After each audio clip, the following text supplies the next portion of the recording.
চলো দেখা যাক এর মধ্যে কি এসেছে আজকে আবার আমার নতুন নতুন। খুশি হয়ে যায় যে পার্সেল। এই পার্সেলের মধ্যে কি আছে।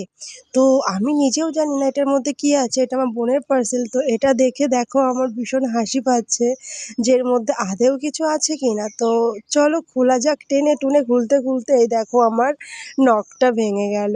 তো আমার একটা নখ পুরো ভেঙে গেছে, এখন আমার সব কটা নখই তুলে ফেলতে হবে, যেহেতু একটা নখ ভেঙে গেছে। ইস, আমার খুব কষ্ট হচ্ছে।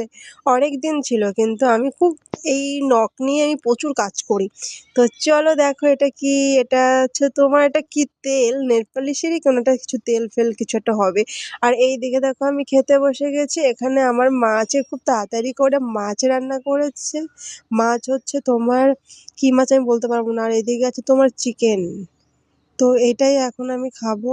তো এই জন্য তো আমি খেতে বসে গেছি, আর হাফ হাফ করে ভাগ করে নিয়েছি যে এই কটা আমি মাছের ঝোল দিয়ে খাবো আর ওই কটা আমি মাংস দিয়ে খাবো। তো সেই কারণে ভাগ ভাগ ভাগ ভাগ করে নিয়েছি। আর এখন হচ্ছে খেতে খেতে অনেক কথাই ভাবছি। আইসক্রিম খেয়েছি, এখন ভাবছি ঠান্ডা যদি লাগে আমার তো কি হবে।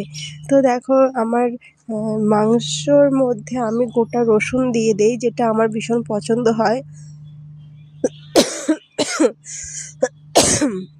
তো আস্তে আস্তে আমার খাওয়া কমপ্লিট, তো টাটা।